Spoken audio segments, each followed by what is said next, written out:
What are you doing? Hindi napigilan ni Clifford Santillan ang kanyang sarili na pagsabihan ng hindi magandang salita. Ang babaeng pilit siyang inaakit. Ang masaklap ay assistant pa niya ito. Inis na inis talaga siya. Ford, gusto kita. Please like me back. Pagsusuma mo nga ng maarteng babae kay Clifford or Ford for short. Nandiri ang lalaki para sa babaeng nasa harapan niya. Hinila na nga lang niya ito palabas ng kanyang opisina kahit na pinagtitinginan na nga sila ng iba pang mga empleyado. Siya si Clifford Santillan, ang nagmamay-ari ng Santillan Group of Companies. Siya ang nagsumikap na mas palaguin ang family business nila na years ago ay hindi pa ganoon kalaki. Disappointment ang naramdaman niya para sa kanyang assistant dahil bigla na lang niya itong inakit habang nasa kalagitnaan ng trabaho. Nahulog na nga raw ito sa kanya, kaya niya nagawa yun. Ito nga ang isa sa mga problema ni Ford, ang pagiging ideal o dream guy para sa mga karamihan ng mga kababaihan na hindi man lang mapigilang magkagusto sa kanya. Kahit ang pagiging professional ay hindi na nila nagawa once na nahulog na nga sa kamandag ni Ford.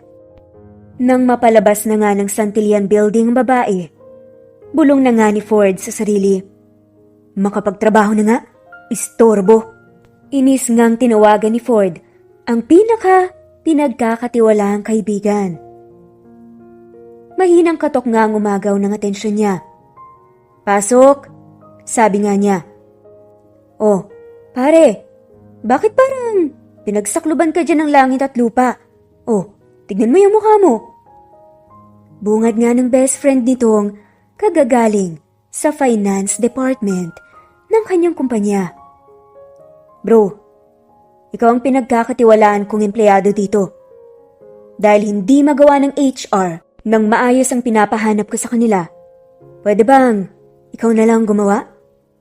Hanapan mo ako ng assistant na magiging efficient at hindi puro landi lang ang inaatupag. Saka kung maaari, iwasan mong humanap ng maganda at sexy. Tumango-tango naman ang kanyang kaibigan na si Nico. Sige kamahalan, masusunod. Biro nga ng kaibigan sa kanya, pero sa totoo niyan, mukhang mahihirapan nga siya sa pinapahanap na standards ng kanyang kaibigan na si Ford. Lalo na sa mga sinabi nitong qualities o characteristics na dapat niyang hanapin. Mas lalo nga nang sinabi nga ni Ford, kung maaari, find a fat, ugly assistant. Yung hindi mahuhulog sa kamandag ko. Sabi nga niya, I just want to have a peace of mind and I need to focus on my work, most especially now na mas dumarami na ang nakikipag-compete sa company natin. Paalala nga ni Ford kay Nico. Napakunot noon naman si Nico. Sigurado ka ba dyan, pare? Mataba at pangit? Iba ka rin no? Sabay tumawa na nga lang ito. Oo, pangit. Pero siguraduhin mo lang na matutulungan ako sa kumpanya. Sige, makakalis ka na. Untag nga niya dito. Pinaalala pa nga nito na urgent ang kanyang inuutos sa kaibigan. And at the same time, empleyado. Dagdag pa nga nito, napahabol na hamon pa nga sa kaibigan. Bukas na bukas din, dapat may nahanap ka na. Kahit mahirap nga, tumango na nga lamang si Nico. Pero ang totoo, napapaisip na nga rin siya kung saan kaya siya makakahanap ng ganoong klase ng babae. Nakakaiba. Mas mabuti pa nga sana ata kung sexy at maganda. Kaso hindi. Inulit nga niya sa isipan ang sinabi ng kaibigan. Kailangan niyang humanap ng fat, ugly assistant. Samantala, Pagkatapos nga ng office hours, ngayon ay kasalukuyang kasama ni Nico ang kanyang pinakamamahal na nobya at tila nagbe-brainstorming pa nga kung saan kaya makakahanap ng klase ng babaeng assistant na pinapahanap ni Clifford. Minsan na rin ipinakilala ni Ford ang nobyang si Kriza. Kaya naiintindihan nga ni Kriza ang pogi problems ni Clifford. Habang seryoso nga silang nag-uusap, biglang, "Hi guys! So what's up? Bakit ganyan ang mga mukha nyo?" Sabay lumapit nga ang babae sa dalawa at tinitigan ang mukha nila Kriza at Nico na parang nanunuya pa. Sabay tumawa ng bahagya. "Ano ba naman tong dalawang to? Tignan nyo nga yung mga pagbumukha nyo. Mukhang Semana Santa." Dagdag na sabi pa nga nito. "Teka, gaano kaseryoso ba yung pinag-uusapan nyo? Pasali naman oy." Sabi nga nito. Halos sabay pa ngang nagsalita sina Kriza at Nico. "I have an idea. Alam ko na." Kriza naman, pagrereklamo nga ng best friend nitong si Kriza na si Janelle. "Anong ibig sabihin niyo dyan ha? Hindi kaya ako fat ugly? Itong mukhang to?" Sabay turo sa sariling mukha na hindi naman maikakailang maganda naman talaga. Pagkatapos umikot-ikot pa nga itong makulit na si Janelle para ipakita ang balingkinitang katawan. Sabay sabing, "Sa sexy kong to? Tapos fat?" Reklamo ni Janelle sa kanyang BFF na si Kriza, na girlfriend nga ng best friend naman ni Clifford. "Beshi, diba kailangan mo ng trabaho ngayon? Aminin. Sige na please, pumayag ka na. Isipin mong mabuti. Actually, this is a win-win situation. Kasi mareresolve na ang problema ng baby Nico ko. Tapos, masosolusyonan mo rin ang problem mo. Right, Beshi?" Napaisip naman. Itong si Janelle. At sabi nga niya, "Pero nga, Bes, sabi ng boyfriend mo, kailangan ng boss niya ng pangit at matabang secretary or assistant, whatever. Hindi mo ba nakikita? Tong face lock kong to, Beshi, confidently beautiful with a heart," na sabi nga ni Janelle. "Nope, over my dead body." Mariinturan pa nga ni Janelle. Biglang may binulong nga si Kriza sa nobyong si Nico. At si Nico na nga ang sumunod na nangumbinsi at nagpaliwanag kay Janelle. "Tapos na ba kayo? 45,000 ang sahod mo sa isang buwan. Ayaw mo ba nun?" Sabi nga ni Nico. Wala na ngang patumpik-tumpik pa, diretsahan niyang turan. Gulat na tanong naman ni Janelle. "We, di nga." Sabay nanlaki ang kanyang mata. "Yup, ganun kalaki." Pangungumbinsi nga ni Nico at sabay pa nga silang tumango-tango ng nobyang si Kriza. Sa isip tuloy ni Janelle, kung ganun kalaki, malaking tulong yan sa buhay ko. Parang Gina ako dito ah. Ayun naman pala mapapabilis naman pala ang usapan. Napainom agad ng tubig si Janelle dahil muntik na nga siya mabilaukan sa sobrang excitement sa sweldong narinig. So, kailan ba ang onboarding ko, Nico?" Excited pa nga na tanong niya. Napahalakak na nga lang ang magkasintahang sina Kriza at Nico dahil kanina pa hard to get itong si Janelle. Ito kasing si Janelle ay hindi nga naging madali ang kanyang buhay. Bata pa lamang kasi siya, ay kinuha na nga ni Lord ang kanyang mga magulang. Mabuti na nga lamang ay may mga mababait na family friend ang kanyang magulang. Kaya naman, kinupkup nga siya ng mga ito. At ito nga, ang mga magulang ng kanyang BFF na si Kriza. Kaya nga kasalukuyan nga niyang kabahay si Kriza ngayon, habang nasa abroad naman ang kanilang mga magulang. Pero kahit na nga kinupkup si Janelle, Natuto nga itong tumayo sa kanyang sariling mga paa. Nag-aral ito ng mabuti. Sa katunayan, isa nga siya sa mga outstanding students sa kanyang pinag-aralan dati.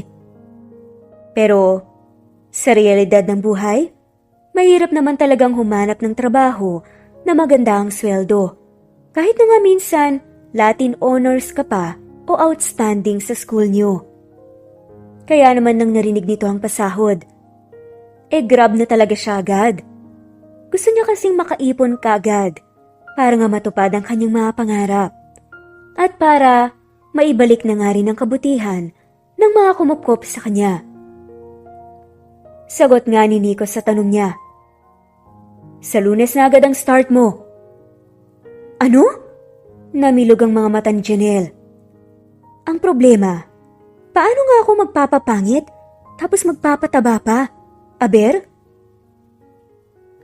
Napaisip ng malalim ang BFF niyang si Kriza. Halika dito, Beshi. Alam mo, papahiraman kita ng mga damit na pwede mong pagpatong-patungin para magmukha kang mataba. Kailangan yung super baduy. Tapos, ako nang bahala sa makeup mo dahil kung pwedeng gamitin yun na pampaganda, I'm sure pwede rin yung gamiting pampapangit. Yun bang mukha kang clown? Akong bahala, Beshi. Wala na ngang masabi pa si Janelle. Wow ah. So, gustong-gusto lang talaga ang papangitin oh. Napatango-tango na nga lamang siya. Tila, na-hypnotize nga siya sa pasahod kayo willing gawin ang lahat para sa datong. Lumaking uli laman si Janelle. Matayog naman ang pangarap niya sa buhay. Bastang mahalaga, wala siyang natatapakang ibang tao.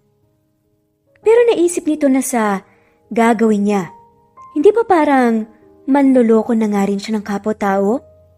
Pero pampalubag loob na sabi na nga lang nito sa sarili. Bahala na. Isipin mo na lang. Maganda naman ang intensyon mo eh. At hindi ka masamang tao. Paalala nga nito sa kanyang sarili. Ginugol nga nila Kriza at Janelle ang 3 araw bago ang pasok ni Janelle para testingin at praktisin ang mga pinaplano nilang pagpapanggap ni Janelle bilang isang mataba at pangit na assistant. Sure ka ba dito, Beshi? Kinakabahang tanong ni Janelle kay Kriza. Sagot naman ng kaibigan. Trust me. Nababahala nga lang ang magkaibigan kung maisasagawa nga ni Janelle ng maayos ang plano dahil lakas na sa babae ang pagiging maayos sa katawan at itsura. Pero sabi nga nila, focus lang sa goal. Dumating na nga ang araw na pinakahihintay nila. At araw din, nakabadong-kabado nga si Janelle. Habang nakatayo nga siya sa harap ng isang napakagandang building sa Makati City, ay naalala nga nito ang napag-usapan nila ng nobyo ng BFF niya na si Nico. Ito nga ang flashback. Sabi nga ni Nico, dapat 8 a.m. sharp, nasa opisina ka na niya. Nako, binabalaan na kita para alam mo na ang dapat mong i-expect. Maladragon yun kapag nagagalit. Sobrang dedicated yun sa trabaho, kaya dapat masipag ka. And one thing more, bawal kang mahulog sa kamandag niya. In short, bawal kang magkagusto sa kanya. Napatawa nga ng bahagya si Nico. Umirap naman si Janelle at sagot nga nito, wow ang Fifi, JJSS lang sa sarili, feeling gwapong-gwapo sa sarili. Pero lingid sa kaalaman ni Janelle na makalaglag panty nga naman talaga itong si Clifford or Ford nga for short. Sa kasalukuyan, napabuntong hininga na nga lang itong si Janelle at sa isip nga nito, wala nang atrasan to. Fighting. Lord, please help me and sorry na rin po in advance. Pagdarasal pa nga nito, ipinikit na lang niya ang kanyang mga mata para maghanda na nga para sa kailangan niyang acting skills dahil first day niya sa first job niya. At talaga namang challenging pa. Yay! Excited na nga siya sa sweldo niya. Kahit medyo matagal pa yun. Kaya lang, hindi ito ang ine-expect niya na magiging itsura niya. Dahil ngayon nga, mukha siyang clown na napakakapal ng makeup na nilagay ni Kriza sa kanya. Patong-patong na makakapal na damit ang suot niya para magmukhang mataba at mukhang kengkoy pa dapat ang kilos niya. Hindi siya komportable pero kailangan niyang gawin para sa pangarap. Pasok! Isang husky voice ang nagsalita sa loob ng office ng CEO ng Santillan Group of Companies. Sa isip naman ni Janelle, OMG, bakit ang ganda ng boses niya? Tao ba tong lalaking to? Hi sir, magandang umaga po. Pautal-utal na bati nga ni Janelle kay CEO Clifford. Sa pagkakataong ito nga ay nagkatitigan ng mata sa mata sina Janelle at Ford na tila ba pinag-aaralan ng lalaki ang mukha, itsura at buong pagkatao ng babae. Naisip tuloy ni Janelle na baka sobra-sobrang judgments na ang nasa utak nitong si Ford nang makita ang katabaan at kapangitan nito.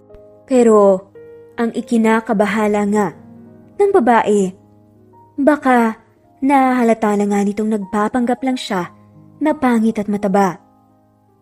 Alam niyang titig na titig ito sa kanya. Kahit nakayuko siya, ramdam niyang ang pagtitig nito. So, Miss Janelle, tell me something about yourself. Pinaupo nga siya nito sa harap ng table niya. Marahang sagot naman ni Janelle. I'm Janelle Protasio, 22 years old. I graduated from Makati University, Philippines. Graduate po ako ng management course. Straight to the point nga na sabi ni Janelle, na parang nagbibiro pa nga. Titig na titig si Ford kay Janelle. Samantalang ang babae naman ay hindi makatingin sa kanya. Dahil nakakaramdam nga ito ng kakaiba na nagdadala ng awkwardness. Pero gaya nga ng napagkasunduan nila ni Nico at Kriza, kailangan niyang umaktong kengkoy o weird sa harapan ni Ford. Pero napaangat ng ulo si Janelle nang biglang diretsahang tanong nga ni Ford sa kanya. Miss Janelle, what do you think of me? Do you find me attractive? Tanong nga ng lalaki na mukhang curious nga sa kung ano ang isasagot ni Janelle. Ano sabi niyo, sir? Pinaglihi ba kayo kay Joker? Bakit naman po ganyan ang tinatanong niyo sa akin? Akala ko pa naman po, professional kayo. Andito po ako para magtrabaho. Sabay ngiti nga nito. Naalala kasi ni Janelle ang bilin sa kanya ni Nico na dapat pagbutihin niya ang pagtatrabaho dahil ito ang gustong mangyari ni Ford. Pagkasabi nun ni Janelle, napataas ang kilay si Ford at tumayo nga mula sa swivel chair na kinauupuan at lumapit nga kay Janelle. Yumuko nga ito dahilan para magkapantay na nga sila ngayon ni Janelle. Ang lapit ng mukha niya sa babae na halatang sinusubukan kung mapaninindigan nga nito ang sinabing hindi ito na-attract sa lalaki. Hindi naman iniiwas ni Janelle ang paningin sa lalaki bagkus ay nakipagtitigan pa nga rito para maitago nga ang katotohanang na-awkward din naman siya. Dahil kagusto-gusto naman talaga ang lalaki. Mapupungay nga ang mga mata nito, makapalang kilay, magandang ngiti. Sa wakas, medyo lumayo na nga rin si Ford makalipas ang ilang minuto. Pero lumalakas ang kabog ng dibdib nitong si Janelle. Mabuti na lamang at hindi nahalata. Okay, good, sabi nga ng lalaki. Bulong naman ni Janelle na tila hindi napigilan ng sarili. Good looking po talaga kayo, sir. Napakunot noo si Ford at sabi nga nito, ano ulit yon? Miss Janelle? Tanong nga niya. Wala po sir. Mabuti na lamang at hindi narinig ni Clifford ang nabulong nga niya, kundi yari talaga siya at baka ma-fire pa nga siya kaagad. Gustong kutusan nga ni Janelle ang sarili nang dahil sa mga pinagsasasabi niya. Napaliwanag naman na siguro ni Nico ang kondisyon ko, di ba? Naku opo boss, hinding-hindi ako mahuhulog sa kamandag niyo. Tugon nga ni Janelle. Sinabi na nga ni Ford na pwede na siyang mag-start kaagad at tinuro sa kanya ang table na malapit nga sa pwesto nito. Inumpisahan na nga ni Janelle ang kanyang trabaho at sinabi na nga ni Ford ang gagawin ng babae sa buong maghapon. Habang nakaupo nga sa kanyang silya, tila nagmumuni-muni pa nga si Janelle. I think, hinahangaan ko na siya. Pero syempre, magpigil ka self dahil hindi pwede. Bulong nga niya sa sarili. Mabilis na lumipas ang mga araw. Nanatili nga si Janelle bilang isang fat, ugly assistant ni Mr. Ford Santillan. Nagustuhan naman ni Ford kung paano magtrabaho si Janelle. Okay naman ang performance nito. Kinalimutan na nga lang ni Janelle ang pagkakaroon ng crush o paghanga dito dahil hindi nga pwede. At gusto niya ang trabaho at sahod niya. Nag-e-enjoy din naman kasi si Janelle dahil bukod sa likas namang matalino ito at masipag, worth it naman ang sahuran. Araw-araw siya nag-e-effort para magpapangit ng kanyang itsura.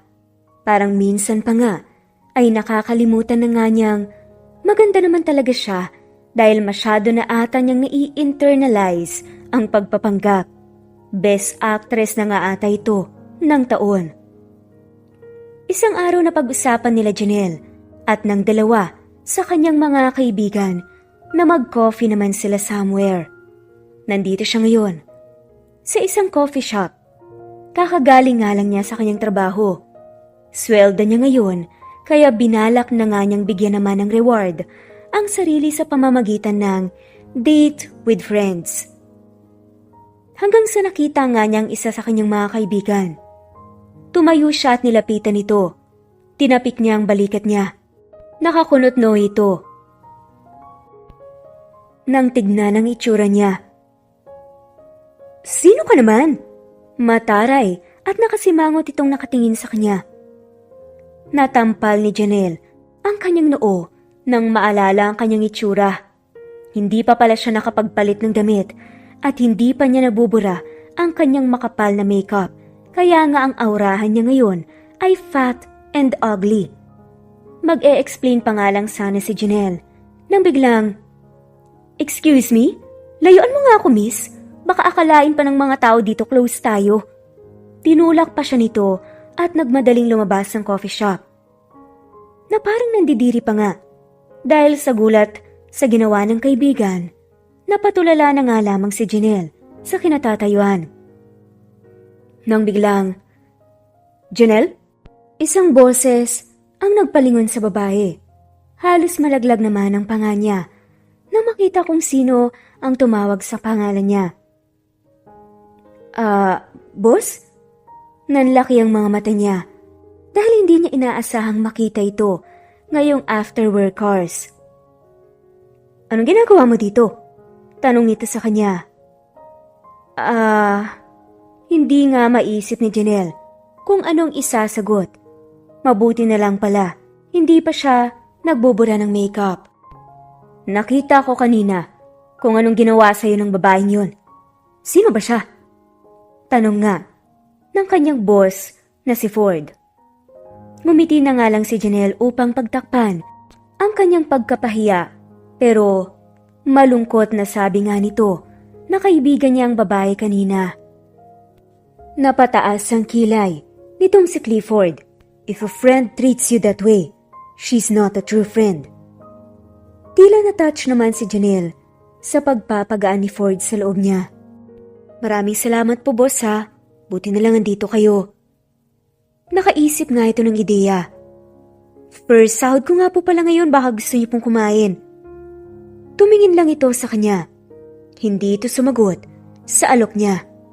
Parang kinakabahan nga ito dahil ang dating ay parang inaaya nga niya itong makipag-date. Kaya sabi nga nito sa sarili, "Ano ka ba, Self? Hindi mo man lang pinigilan?"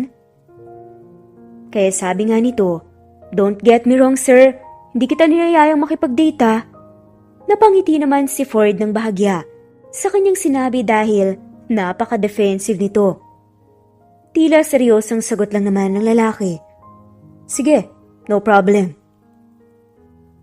Habang kumakain nga, ang dalawa ay hindi maiwasang tumibok ng mabilis ng puso ni Janelle dahil parang nagkaroon nga sila ng mas malalim na koneksyon ng kanyang boss ng paunti-unti o baka naman nag-feeling lang siya.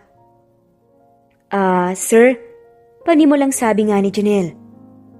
"Bakit po madalas kayong seryoso? Mas maganda sa buhay yung lagi lang nag-i-smile para mas magaan." Napangiti ang lalaki ng konti. "Uy, si sir, tama ba yung nakikita ko? Napangiti ka? Alam mo bagay, sir." Parang gusto namang mapangiti ng todo ni Janelle dahil napangiti nga niya ang lalaki. Tila nahiya naman si Ford, sabay nag-iwas nga ng tingin dito. At sabi nga nito, "Baka ganito lang talaga ako, seryoso." Nang biglang, "Sir, may joke po ako sa inyo. Para naman hindi ka maboard." Uminom muna ito ng tubig bago ito sumagot. "Okay, bring it on." "Knock-knock, sir." Panimula nga niya. Todong iting tanong pa nga ni Janelle. "Knock-knock who?" "Tiger Leon, pating kambing." Excited nga na sabi ni Janelle. "Tiger Leon, pating kambing who?" Pakikisakay nga ni Ford sa tanong ng babae. Nagsimula na ngang kumanta ang babae pagkatapos lumunok.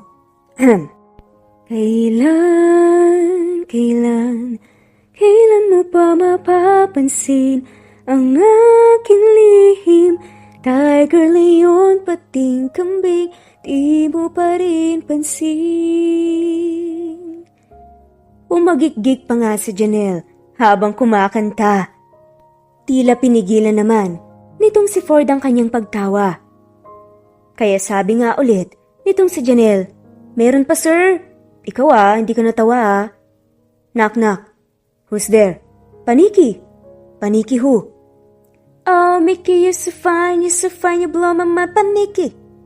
"Paniki." "Okay ba, sir? Nakakatawa, no?" Saglit namang napatitig si Ford sa ngiti ng kanyang assistant. Pangit ito dahil sa pananamit at makeup niya. Pero parang napansin nga niya na may itsura nga ito kahit na nga ganon. Lalo na at napaganda ng ngiti nito. Lumunok si Ford upang alisin ang pagka-interes niya sa ngiti ni Janelle dahil ayaw niyang mawalan ng isang mahusay na assistant. Hindi na tuloy napigilan pa ni Ford ang pagtawa. Pero pasimple nga ito. Iniwas nga ni Ford ang tingin sa dalaga dahil hindi niya alam kung bakit kahit mataba at pangit ito ay parang naa-attract ito sa mga mata at tawa niya. Napamura na nga lamang siya sa kanyang isip. Umiti na lang siya nang tipid sa joke nito. "Puro kakalokohan, tara na nga." Inaya na nga tuloy niyang umuwi si Janelle dahil baka kung ano pa nga ang nagawa niya. Kinabukasan nga, "Hi sir, magandang umaga." Masiglang bati ni Janelle kay Ford pagpasok nito sa opisina. Tila nagulat pa nga ito nang makita siya. "Ang aga mo ata ngayon ah." "Ayoko na pong maliit sir.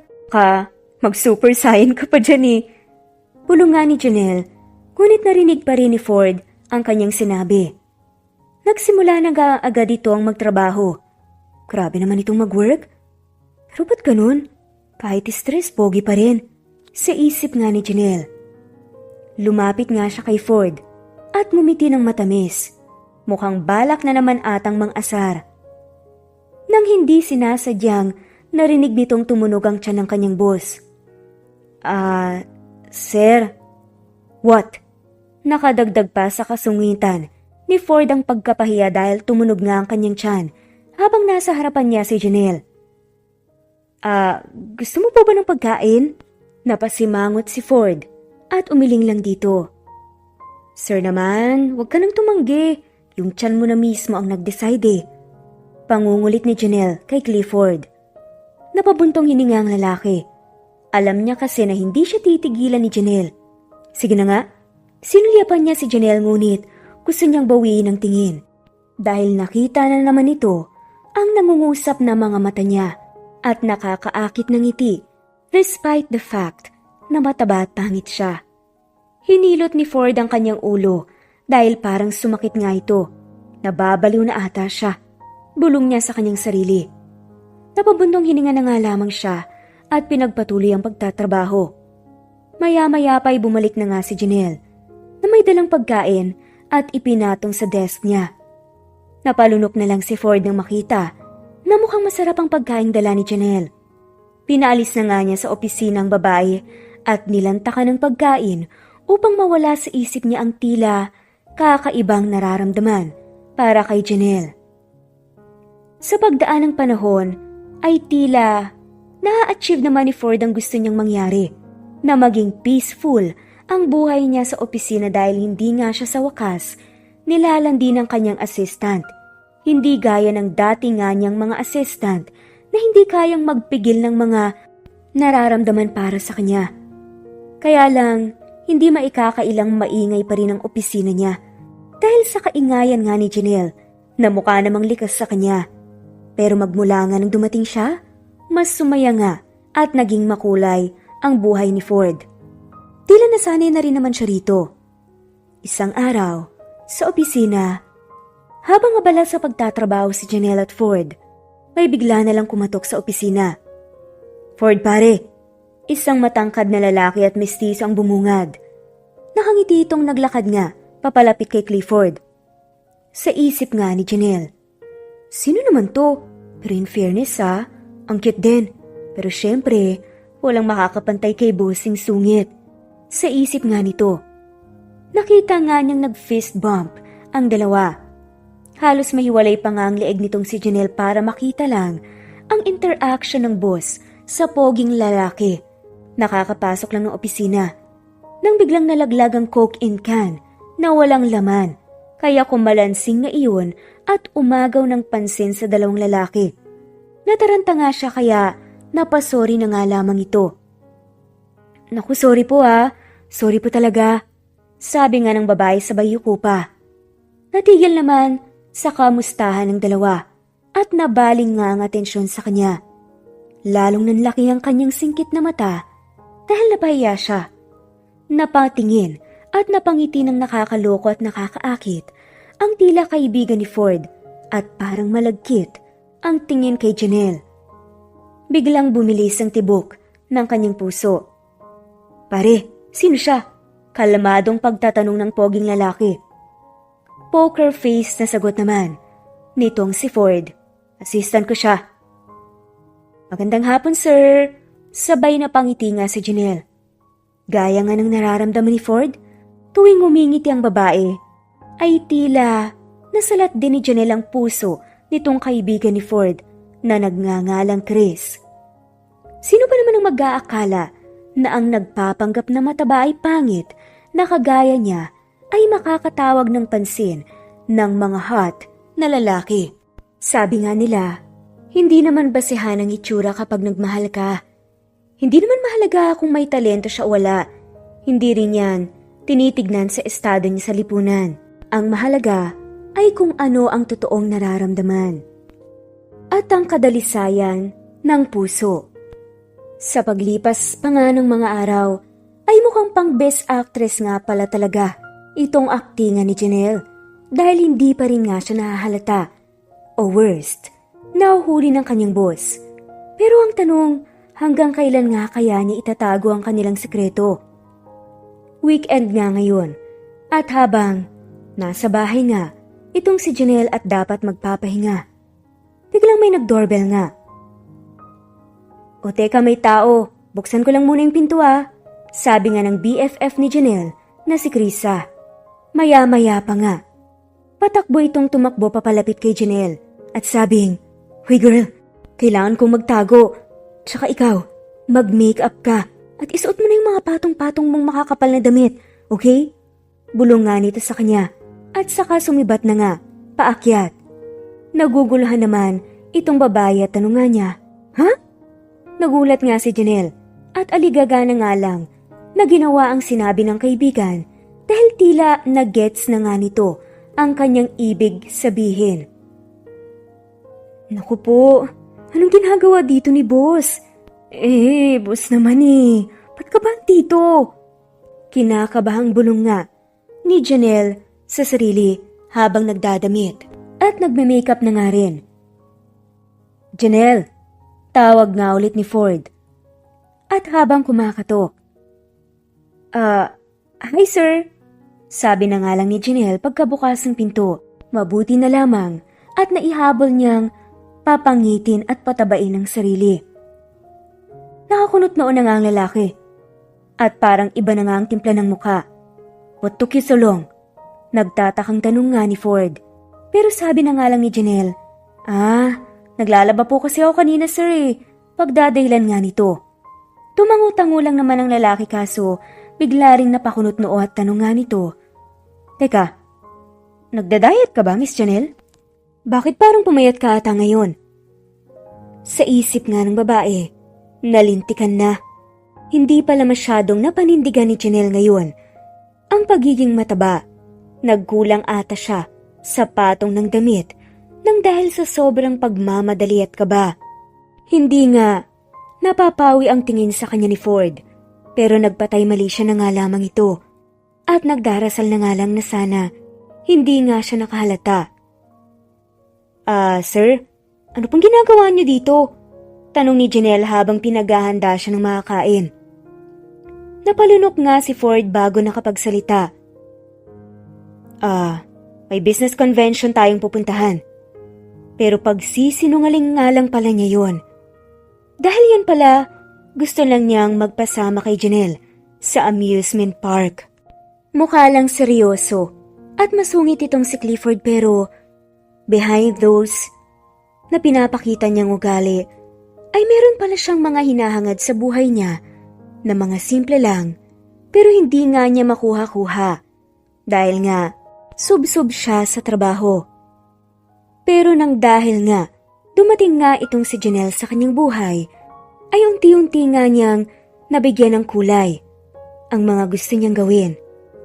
Napaka-jolly kasi nito kaya gusto nga niyang isama si Janelle sa amusement park. Ito ang bagay na kasama sa ganoong lugar na tinatawag nga ng iba na happiest place in the world. Noon kasing nabubuhay pa nga ang ina nitong si Clifford, parati nga siyang dinadala doon ng kanyang ina. Kaya nga lang, maaga nga rin siyang kinuha ng Lord. Kaya hindi na nga ito nakabalik pa ulit sa amusement park hanggang sa naging busy na nga siya. At ngayon, doon nga niya gustong mamasyal. Nagulat na nga lamang itong si Janelle na hindi nga siya dinala ng lalaki sa isang convention, kundi nga sa isang parke. Napakunot noo ito at tanong nga niya, "Boss, anong ginagawa natin dito?" "Dito ba yung convention? Ang weird Sabi nga nito, "Walang convention. Pasensya ka na. Nagsinungaling ako sa'yo." Seryosong sabi nga ng lalaki. Pangasar naman itong si Janelle. "Uy, si sir. Gusto mo atang bumata ngayon Halika na nga, dali." Kaya hinila na nga nito ang kamay ng lalaki kaya hindi nga niya sinasadya na mag-holding hands sila. Kung sa pelikula nga, babae ang napapatingin sa holding hands. Ngayon naman, si Clifford nga ang biglang natulala nang mahawakan nga ng babae ang kanyang kamay. Hindi niya alam pero parang nakaramdam nga siya ng kuryente sa buong katawan niya nang hawakan siya ng babae. Hindi na nga lamang niya iyon pinahalata. Dinala nga siya kaagad nitong si Janelle sa mga extreme na rides na talaga namang in-enjoy nga nilang dalawa. Kahit na nga nakakahilo at parang bumabaliktad na nga ang sikmura nila dahil nga pinagsunod-sunod nga nila ang mga mga medyo nakakatakot na rides. At ang finale, syempre ang romantic na slow Ferris wheel. Habang nasa Ferris wheel nga sila, tila naging seryoso nga ang usapan ng dalawa. Paano ba naman? Pag-uusisa nga nitong si Janelle. Sir, wag niyo po sanang mamasamahin ha. Bakit niyo po ba ako dinala dito? Wag niyong sabihing date to. Napatawa naman si Ford at sabi nga nito, hindi. Ikaw kasi yung unang pumasok sa isip ko na pwede kong ayain dito. Hindi ko nga lang masabi ng diretsyo. Parang nahihiya kasi ako eh. Sa quality kong to? Akalain mo ba naman na gusto kong pumunta sa isang amusement park? Sus, ito namang si Sir eh. Kahit sino pwedeng pumunta dito. Lalo na kapag may memories kayo dito. Nagsimula na nga magkwento ang lalaki. Alam mo kasi, nung buhay pa ang ina ko, dito niya ako parati dinadala. Pero matagal na yon, nung bata pa ako. Tila nalungkot naman ang babae sa kwento niya. Nakarelate din ito. Maaga rin palang kinuha ang ina mo, sir? Oo, nagkasakit siya ng cancer. Ayun, ginawa namin ang lahat para maipagamot siya. Dinala pa nga namin ng Amerika eh. Pero wala talaga. Kahit marami ka talagang pera, minsan may mga bagay talagang hindi kayang bilhin. Kagaya ng buhay. Kaya nga dapat pinapahalagahan natin to. Sir, sa sinabi niyo parang ang ironic naman eh. Paano niyo masasabing pinapahalagahan niyo yung buhay niyo? Trabaho kayo ng trabaho. Parati na lang kayong stress. Pero pagpuputol naman ng lalaki. Pero hindi na ngayon. Kasi, andyan ka na. Biglang, banat nga nito. Kinilig naman. Itong si Janelle at hindi na nga lamang nakapagsalita, pero malakamatis na nga ang pisngi nito. Dagdag pa nga, nitong si Clifford. Alam mo bang, binigyan mo ng kulay ang buhay ko? Pinasaya mo ang mundo ko. Si Sir naman eh, bumabanat? Nakakarami ka na Sir ah. Bakit ka ba ganyan ngayon? Napailing lang naman ang lalaki at sabi nga nito, hindi ko rin alam eh. Hindi ko maintindihan ang sarili ko. At hindi na nga sila nakapagsalitang dalawa pa. At tila nagpapakiramdaman na nga lamang. Hanggang sa kinailangan na nga lang nilang bumaba ng Ferris wheel. Pero magmula nga ng kwentuhang iyon, ay parang may naramdaman nga silang kakaiba na mas malalim na koneksyon para sa isa't isa. Nang gabing yon, hindi nga makatulog si Janelle dahil iniisip nga niya ang nagiging progress ng kung ano man ang meron sa kanila.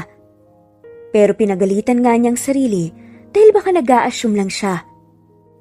At isa pang dahilan kung bakit hindi siya makatulog ay dahil bago nga siya ihatid ng lalaki, inaya nga niya ito na isama raw sa social gathering o reunion ng kanilang pamilya. Noong una nga ay tumanggi ang babae, pero pinilit naman siya ng lalaki. Sir, hindi naman po ako bagay sa mga ganyang events eh, tsaka sa mga ganyang reunion. Mukhang pang-sosyalan man po yung reunion nyo eh. May invitation pa na ganito oh. Sabay taas nga ng invitation. Ano ka ba? Ikaw ang +1 ko, kaya hindi sila pwedeng magreklamo. Welcome na welcome ka dun. Bakit po ba kasi ako, sir? Sabi nga nito, because I like you. I mean, I like you to be my partner sa gabing yan. Pagbabawi nga ng lalaki. Akala naman ni Janelle, umami na siya na gusto niya nito. Asyumira lang pala. Tinanong nga nito kung bakit siya ang gustong maging partner. At pagpapaliwanag naman ng lalaki, na gusto nga raw niyang magdala ng masayahing tao sa reunion nila. Para everybody's happy. Sa isip-isip naman ni Janelle, ito namang si Sir, gagawin lang pala akong clown. Nakakaloka. Hindi naman niya akalain na ang social gathering pala na yun ang magiging dahilan para mas makita nga nitong si Clifford ang kanyang ganda. Ang literal na ganda ng kanyang mukha. Dahil nga bilang paghahanda sa event ay syempre nagpasalon nga ang babae. Kinailangan pa rin niyang magpanggap na mataba pero lumitaw nga ang ganda ng kanyang mukha. Nang sinundo nga siya ni Clifford, ay napatitig pa nga ito sa mukha ng babae nang dahil sa sobrang gulat. "Uy sir, langaw papasok," sabi nga nito sa kasinara, ang medyo bumukha nga na bunganga ni Clifford. Nagandahan kasi ito ng todo-todo sa babae. Oo, mataba ito pero napakaganda. Kaya naman sabi ni Ford dahil hindi na nga niya napigilan ng sarili, "You look stunning." "Salamat sir ah." At kinilig nga ang babae. Pagdating nga nila sa reunion, sa 5-star hotel pala ito ginanap. Napakayaman talaga.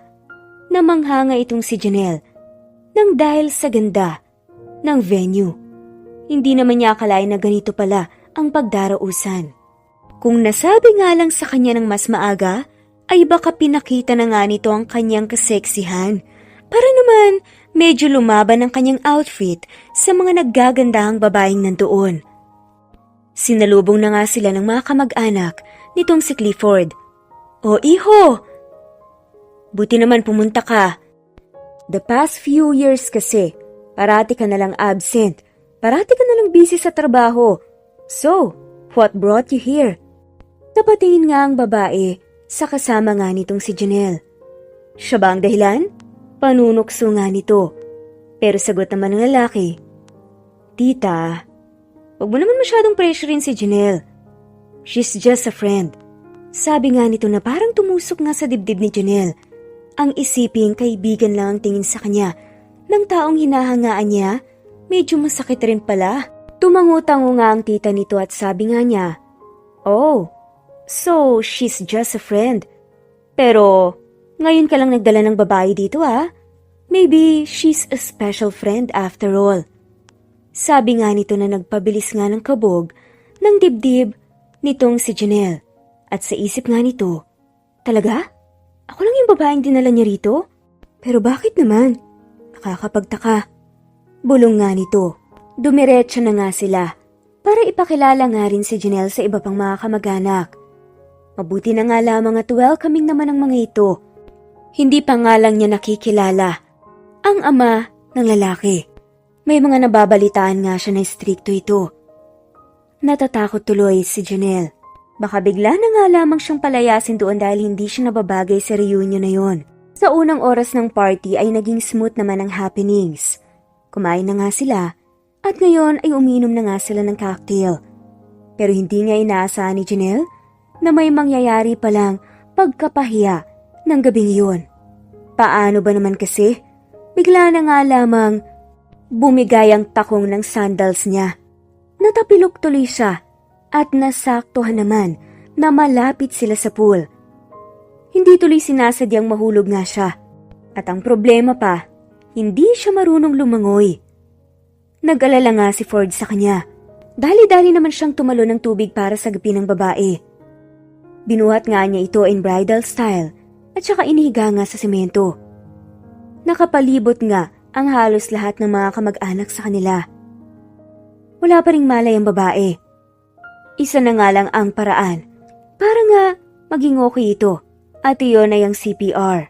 Ang totoo niyan, konti lang naman talaga ang nainom na tubig ng babae. Pero nang mapagtanto nga nitong isi-CPR siya, aba, umakting pa nga ito.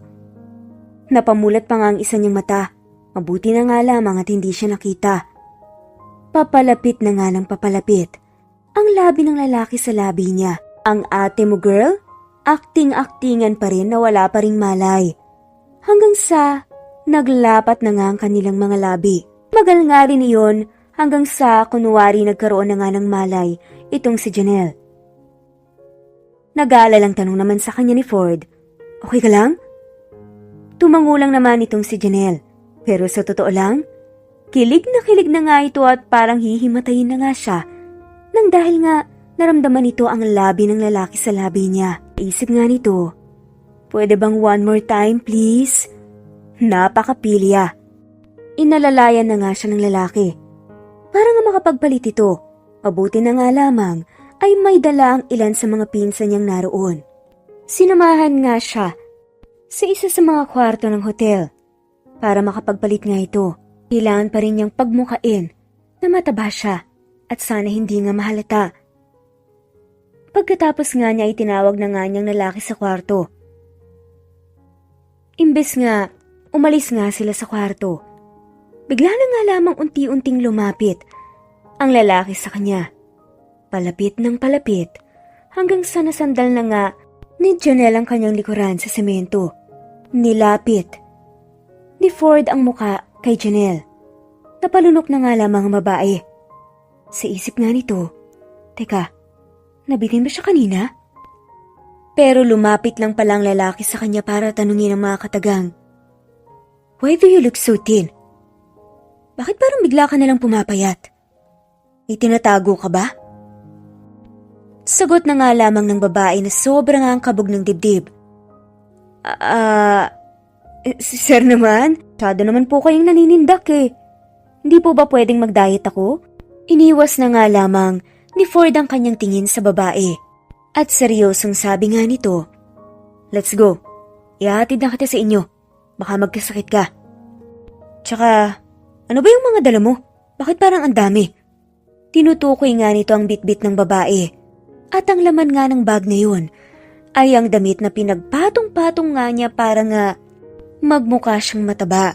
Sa kabila nga ng mga epic fail na nangyari ng gathering na iyon, ay sa wakas ay nairaos naman. Hindi pa rin nga makaget over itong si Janelle sa parang paghahalikan na nangyari nga sa pagitan nila ng kanyang boss na si Clifford. Hanggang sa pagtulog ay nararamdaman pa rin ito ang init ng kanyang labi. Napahawak na nga lamang si Janelle sa kanyang labi. Sabay bulong na, in love na ata ako. Pero hindi naman niya alam kung may pag-asa ba siya sa kanyang boss. At isa nga sa kabilin-bilinan sa kanya ay bawal siyang ma-in-love dito. Pero nangyari pa rin. Iba talaga ang kamandag ni Mr. Clifford Santillan. Minsan nga habang papasok si Janelle, tumatakbo nga ito at halos munti ka na ngang madapa. Papunta nga ng opisina. OMG, late na ako. 9:00 na kasi siya nagising sa sobrang kakaisip ng mga bagay-bagay. Lalo na kakaisip kay Clifford. Kaya tuloy hindi siya nagising ng maaga. Hindi pa ako nakakapagayos ng sarili. Ang tinutukoy nga nito, ang pagpapapangit sa kanyang sarili sa pamamagitan ng makapal na makeup. Dahil sa pagmamadali nga, hindi nga niya nagawa yun. Kaya naman pagpasok niya ng building, nagtataka nga ang guard dahil parang hindi siya pamilyar sa itsura nito. Miss, taga dito ka ba talaga? Dito ka nagtatrabaho? Parang ngayon lang kita nakita rito ah. Pagtigil nga niya sa babae habang pagpasok. Kuya, malilate na po ako please, papasukin niyo na ako. Pinakita pa nga nito ang kanyang ID. Miss, hindi naman ikaw to eh. Sabi pa nga ng guard. Nagsumamo pa nga talaga itong si Janelle pero wala pa rin. Kuya, ako po yan. Nakalimutan ko lang pong mag-makeup. Napakamot ulo na nga lamang ang gwardya at pinayagan na nga lamang ang babae pero nagtataka ito. Patakbo nga itong humabol sa elevator. Mabuti na nga lamang at bago magsara ito ay merong isang lalaking andoon na tumulong sa kanya para hindi siya masarahan. Wait po! Sigaw nga nito. Hingal na hingal nga si Janelle sa pagpasok sa elevator. Salamat kuya, sabi nga nito sa lalaking andoon. Napangiti na nga lamang ito. Pero parang pamilyar ang lalaki. Okay lang, late ka na ba? Tanong nga nito habang natatawa. Opo sir eh, paniguradong sesermonan ako ni sir nito. I see. So, si Ford ang boss mo, di ba? Napagtanto nga ni Janelle na ito pala ang kaibigan ni Ford na si Chris na dati ngang nagpunta sa kanyang opisina. Kinakabahan nga ito dahil baka nahalata nga niya na iba yung itsura niya. Paano na yan?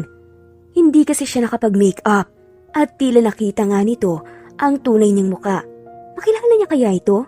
Nakita nga niyang titig na titig ang lalaki sa kanya. Nang biglang saktong bumukas ang elevator, nagmadali nga itong lumabas at hindi na nga siya nagpaalam pa kay Chris. Nagpunta kaagad siya ng CR parang ilagay ang kanyang makeup. Nagtataka naman ang lalaki kung bakit gano'n na lang ang pagmamadali nito, pero napangiti siya dahil napakaganda nga niya.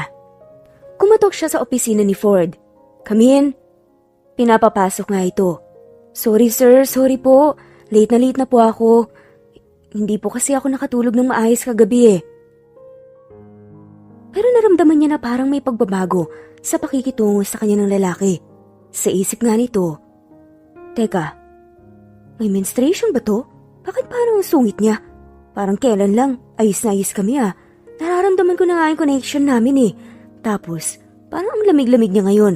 Pagtataka nga nito, kung minamalas ka nga naman. Halos kasabayan pa niyang pumasok ang kaibigan nitong si Chris sa kanyang opisina. Agad nga siyang binalingan ng tingin nito. Napatitig nga siya sa babae. "Wait, miss, bakit ganyan ang itsura mo? Diba?" Pero pagpuputol naman sa kanya ni Janelle, Sir Chris, pasok po kayo. Ano pong gusto nyo? Coffee? Juice?" Titig na titig pa rin sa kanyang lalaki. Samantalang nagtataka naman si Ford.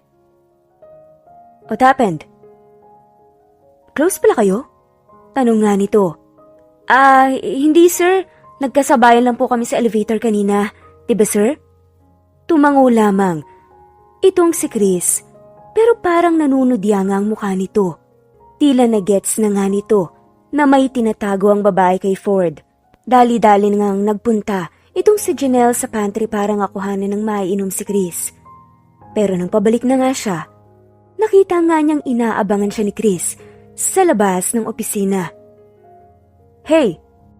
Tawag nga nito ng pansin sa babae. "Ay pala ka! Sir, ano naman pong ginagawa niya dito?" "Miss Janelle, I'm so interested in you.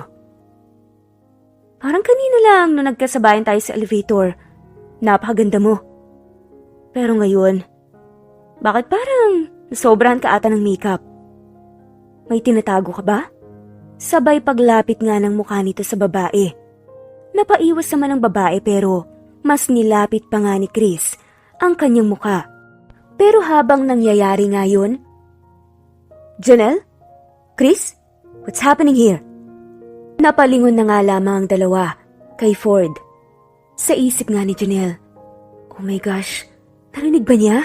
Ito na ba ang katapusan ko?" Pero sabi lang naman nitong si Ford, "Kung maglalandian kayo, pwede bang wag dito mismo sa opisina ko? Lumabas kayo." Masungit ngang sabi nito. Napakamot ulo na nga lamang itong si Chris at sabi nga nito, "Paktay na." "Miss, hindi pa tayo tapos ha."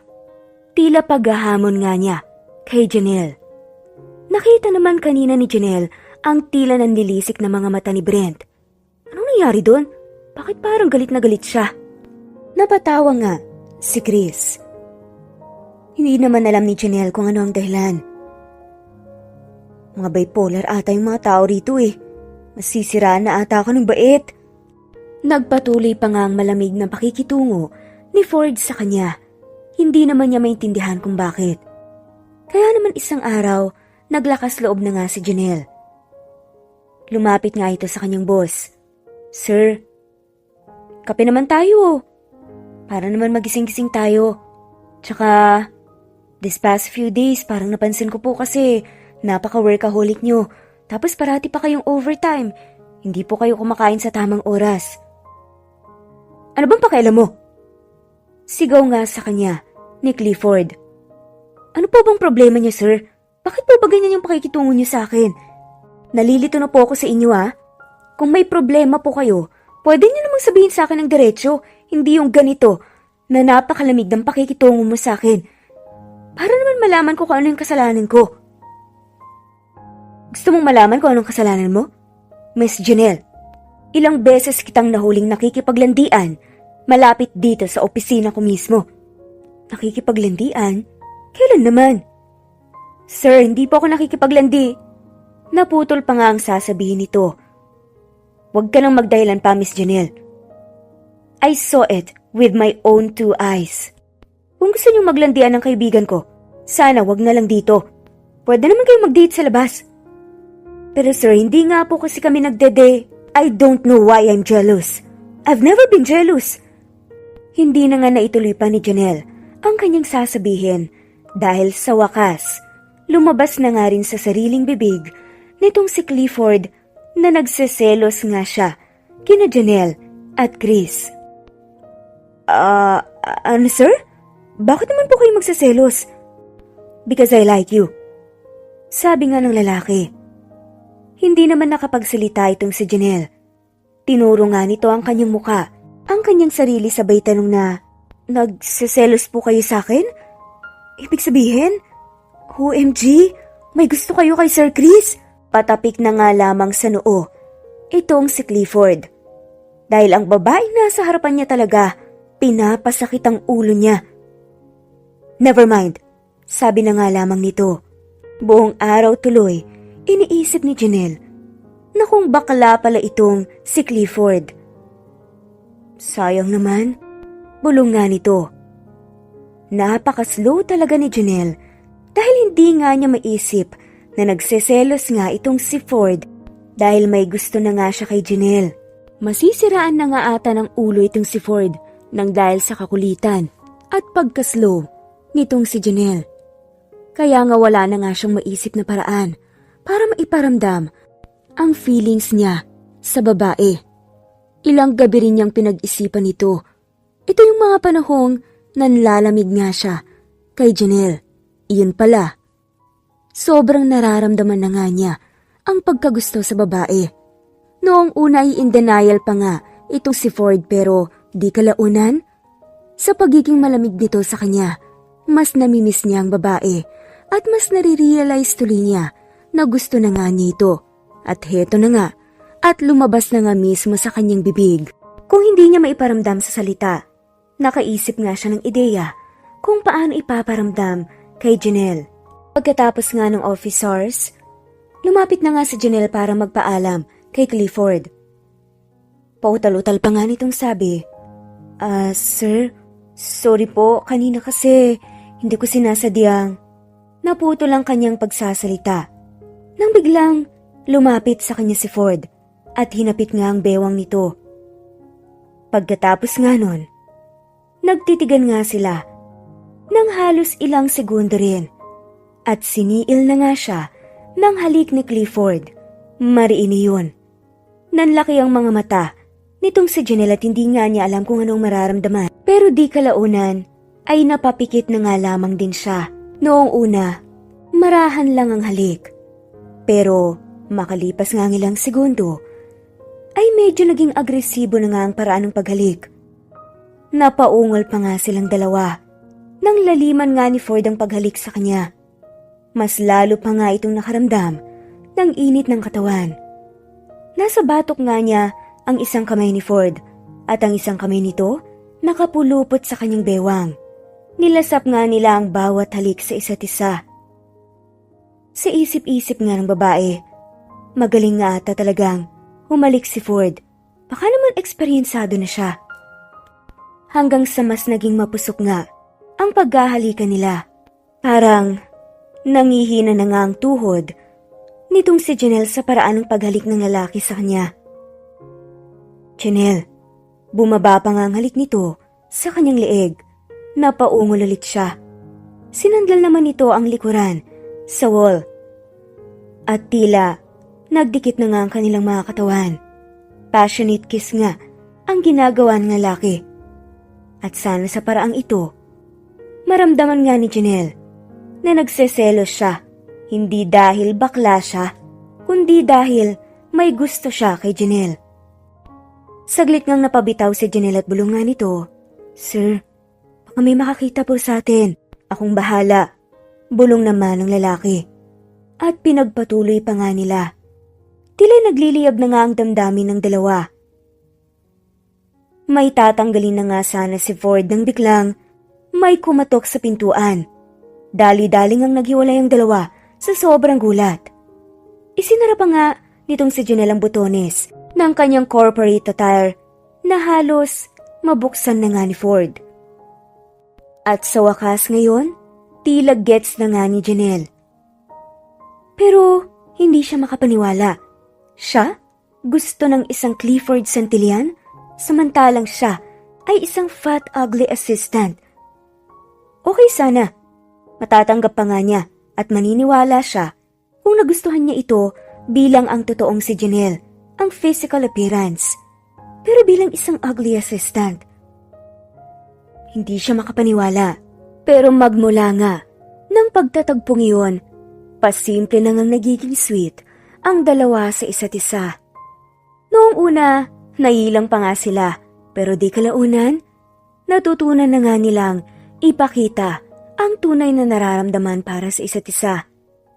Kilig naman ang ate girl mo dahil sobrang effort nga rin nitong si Clifford para sa kanya. Hindi siya makapaniwala na isang guwapo, nagkagusto sa kanyang itsura ngayon. Mas napatunayan tuloy niya na hindi naman talaga itsura ang basihan para mahalin ka ng isang tao. Inisip tuloy niya kung bakit kaya siya nagustuhan ni Clifford. Siguro, siya ang nahulog sa kamandag ko, sabi nga ng babae. Tuwing umaga nga, dinadalhan ni Clifford ng kape itong si Janelle at may nakanote pa nga doon na good morning and have a great day. Samantalang si Janelle naman, pasimple nga ang pagtitig sa binata habang nasa opisina nga sila. Office romance nga ang peg sa pagitan nilang dalawa. Hindi nga sila pwedeng magpahalata sa mga empleyado dahil paniguradong magiging chismis ito sa buong kumpanya at hindi lang sa floor nila. Alam naman nila kung paano kumalat ang balita. Parang may pakpak nga ito. Lalong-lalo na nga dahil CEO nga ang involved at sa isang babaeng parang hindi pa nga kagusto-gusto. Pero kung si Janelle ay conscious, si Clifford naman ay parang walang pakialam. May mga pagkakataon kasi na kapag may event ang kanilang kumpanya, pinapakita nga nito na sweet siya kay Janelle. Tila gusto nga nitong ipagsigawan, hindi man sa salita, kundi sa gawa. Nagusto nga niya si Janelle. Ang haba ng hair, kahit na nga ugly fat assistant siya, pinili pa rin siyang gustuhin ng isang Clifford Santillan. May mga pagkakataon tuloy na iniirapan nga itong si Janelle ng mga kababaihan sa kanilang opisina. Paano ba naman kasi ang pantasya ng lahat at ng mga naggagandahan at nagseseksihan na babaeng empleyado? Nakuha lang niya. Pero sa isip-isip naman ni Janelle, Dedma, ganyan rin kaya ang itsura ko? Kala niyo Nagpatuloy pa nga ang kasiyahan. Pero sabi nga nila, hindi pwedeng parating saya lang. Darating talaga ang pagkakataong makaka-experience tayo ng lungkot at pagsubok. At wala ngang sikretong hindi nabubunyag. Ngayon nga, ay nasa bahay niya itong si Clifford at kausap nga ang isang personal investigator. May hawak nga itong envelope at iniabot nga kay Ford. Sir, ito na po yung pinapaimbestigahan niyo sa akin. Tama nga po kayo, may tinatago siya. Napailing na nga lamang itong si Ford. Hindi niya akalain na ang kaisa isang babaeng pinagkatiwalaan niya ay nagsinungaling sa kanya at niloko siya. Habang tinitignan nga ang mga larawan, hindi niya alam kung ano ang kanyang mga mararamdaman. Halo-halong emosyon na hindi niyang maipaliwanag. Halos matupi na nga ang larawan nang dahil sa higpit ng pagkakahawak niya. Bakit mo kailangan gawin to? Sabi nga niya. Nag-isip nga siya ng ideya kung paano ko kumprontahin itong si Janelle. Dahil alam na nga niya ang katotohanan. Kung bakit niya naisipang magpa-investigate? Maraming ang signs. Dahil habang okay nga ang relasyon nila, nakaka-observe nga ito ng kakaiba sa kilos ng babae at ng kung ano-ano pa ngang senyales na may tinatago ito at nagsisinungaling ito. Pero umakto nga lang siyang normal. Balak niya kasing makasiguro muna at malaman ang katotohanan kung tama ba ang haka-haka niya bago nga inkumpronta ang babae. Samantala, excited nga ngayon itong si Janelle dahil Valentine's Day na nga. Iniisip nito, ano kaya ang pakulo ni Clifford para sa kanya? Sigurado siya na may gagawin ito. Sa sweet niyang yun, hindi na nga makapaghintay pa si Janelle. But at the same time, ayaw naman niyang maging assuming. Hanggang sa narinig nga niyang nagring ang kanyang cellphone. Hello? Talaga? Sa isang garden restaurant? Kinikilig nga ito dahil tama ngang hinala niya, may pakulo nga si Clifford. Kinahapunan nga, naghanda na nga itong si Janelle ng kanyang sarili. Nilagay na nga niya ang patong-patong niyang damit at nag-makeup ng makapal. Nakaharap siya sa salamin at kinausap ang sarili. Kung pwede nga lang sanang magpakatotoo siya sa lalaki ginawa niya. Pero ilang beses na nga niyang inattempt na magsabi ng totoo, pero umuuro nga ang dila niya. Hindi niya alam kung paano ipapaliwanag nga sa kanyang lalaking minamahal na nagsinungaling siya rito. Pero balak naman talaga niyang sabihin ang katotohanan.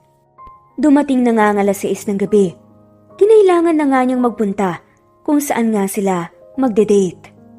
Nang makarating na nga siya, napawaw na nga lamang ito dahil napakaganda ng disenyo ng venue at meron pa ngang isang malaking projector sa harapan niya ngayon.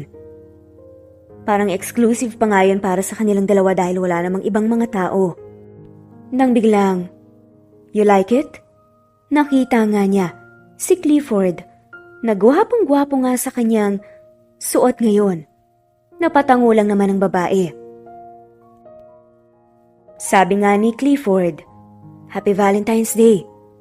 Siguradong mas magiging romantic kapag nakita mo to." Sabay may nag-flash na nga. Sa projector, nakita nga niya ang mga larawan niya na parang palihim na kinuha sa kanya. Papangiti na nga lamang itong si Janelle dahil nakita nga niya ang mga litrato simula ng kapapasok pa nga lang niya sa kumpanya ni Clifford.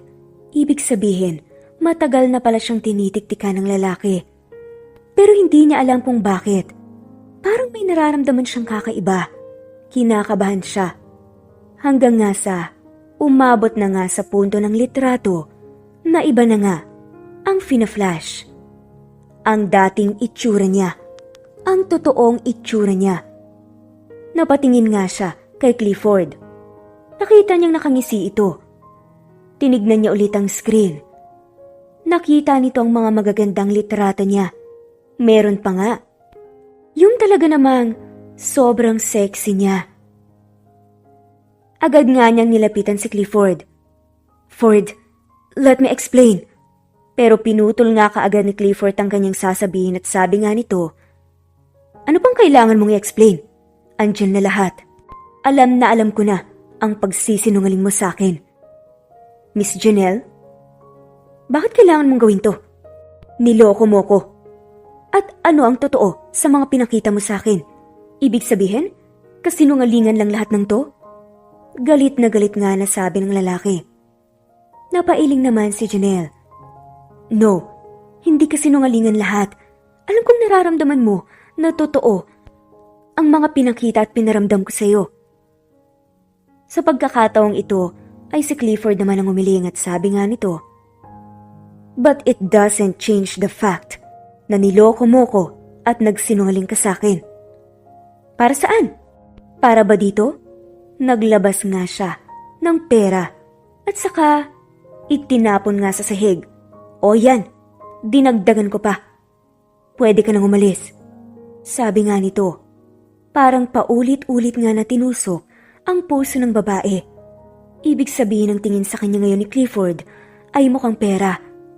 Gayong pinilit lang naman siya ng mga kaibigan nito na magpanggap at nangailangan lang din naman siya.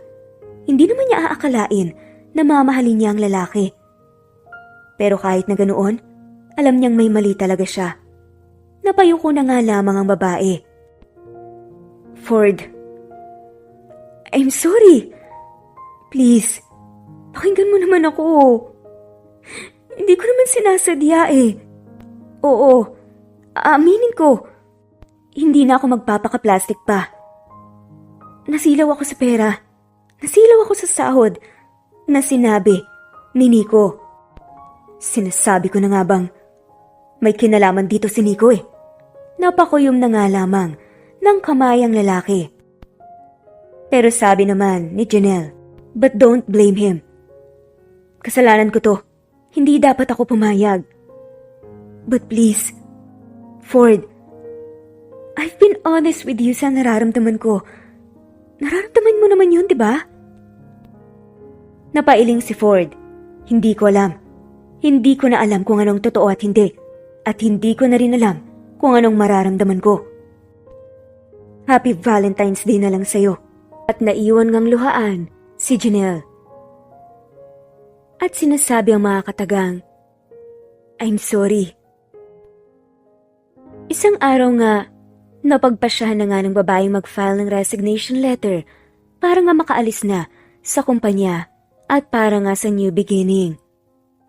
Sa unang pagkakataon, nakita nga ni Clifford ang totoong anyo nitong si Janelle sa personal.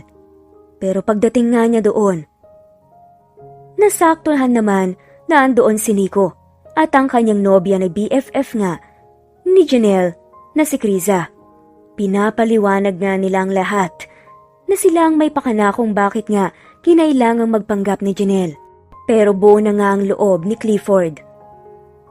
At nasaktan na nga siya sa ginawang panloloko ng kaisa-isang babaeng sobrang pinagkatiwalaan niya ng kanyang puso. Malungkot na inabot ni Janelle ang resignation letter niya na malugod namang tinanggap ni Clifford. Hindi man lamang siya pinigilan nito. Hindi man lang siya lumilingon habang nakatitig nga sa kanya ang babae. Sa isip pa nga ni Janelle, oo nga at nagbalik na nga ang tunay na siya, ang magandang Janelle. Pero natalo nga siya ng mataba at pangit na Janelle dahil iyon ang mga pagkakataon na pinakita nga ni Clifford kung gaano niya ito kagusto at kamahal, na hindi nga nagbabase sa itsura. Minsan talaga, aanhin natin ang ganda kung hindi naman tayo minamahal. Nagpatuloy nga sila sa kani-kanilang mga buhay. Ngayon nga, kasama nga nitong si Janelle ang kanyang kaibigan na si Kriza. Beshi, okay ka na ba? Pasensya ka na sa nagawa namin ha. Kundi ka sana namin pinilit. Hindi sana mangyayari to. Ano ka ba, Beshi? Kung hindi niyo ako pinilit, edi hindi ko makikilala si Clifford. Hindi ko mararamdaman yung pagmamahal na naramdaman ko para sa kanya. At yung pagmamahal na pinaramdam niya sa akin kahit na nga ganoon ang itsura ko. Kaya thank you pa rin sa inyo. Siguro, ito nga talaga yung ending namin. Siguro pinagtagpo lang kami para may matutunan kaming leksyon. Diba nga sabi nila? May mga tao talagang dumaraan sa buhay natin. Para nga, turuan tayo. Pero hindi ibig sabihin no na panghabang buhay sila. Pero Beshi, alam ko namang mahal mo pa rin siya eh. Gusto mo ba? Tulungan ka namin ni Nico? May binabalak kami. Umiling naman si Janelle at sabi nga nito, hayaan na lang muna natin siya. Siguro, kailangan muna ng space. O kung hindi man, baka hindi talaga kami para sa isa't isa. Malungkot nga na sabi nito.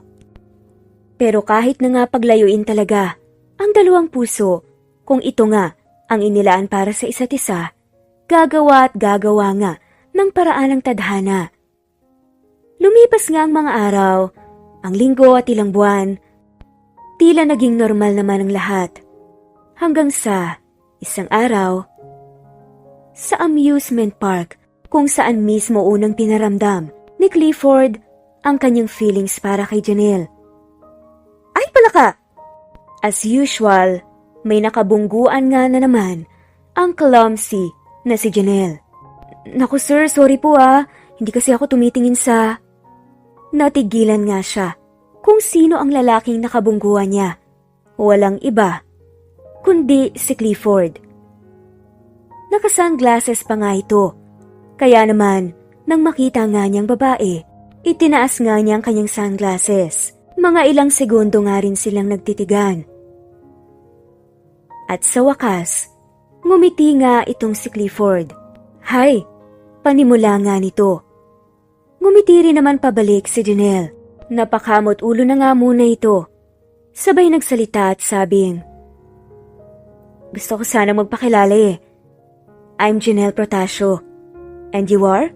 Sabay abot nga nito ng kamay sa lalaki para makipag-shake hands. Inabot naman ni Clifford ang kamay ng babae at sabing, "Clifford Santillan." At tanong na nga nito, "Can we start all over again?" Nagkangitian nga ang dalawa at tila nagkahiyaan pa nga. Totoo nga ang sinasabi nila na time heals all wounds. May mga pagkakataon talaga na dapat wag nating pilitin na maghilom ang mga sugat dahil may tamang oras para sa lahat. Magmula nga ng aksidenteng pagkikita nilang yun, nagsimula na nga ulit mag-date sina Clifford at sina Janelle, and this time, wala na ngang pagpapanggap, wala nang panglilihim at wala nang panloloko.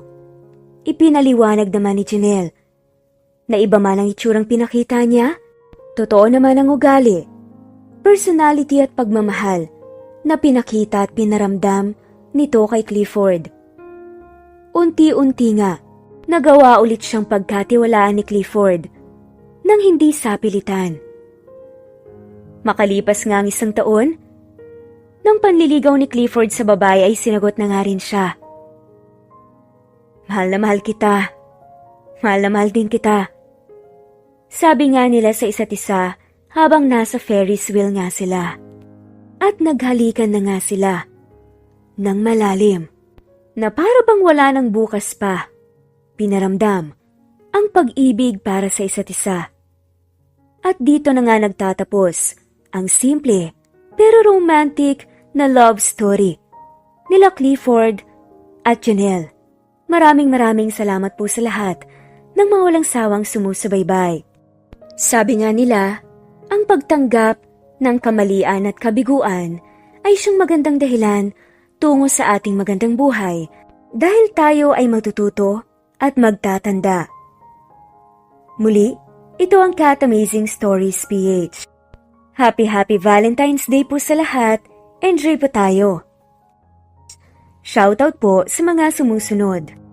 Mary Jane Aliwanag, Chisa Dehino, Erlina Amazona, Evelyn Cotton, Rosemary Yupanco, Chisa Dehino Cecilia Mercer, Ostonalito, Sumarieta, Yun Min Hope, Fe Navares, Jess Martinez, Jane Rosario, Jeneline Flores, Nancy Costanilla, Delroy, Melvin Mondelo, Jessica Lee, Maria Makino, Julia Humonong, Rudy Nolasco, Simeon Nortis, Aldwin Abellano, Lovely Mood Forever TV, Virgeline Baricuatro, Gloria Bofil, Abeth Palero, Joel Ferrer, Teresa Bulie, Avelina Del Yomas, Catherine David, Geraldine De Jesus, Adela Flores,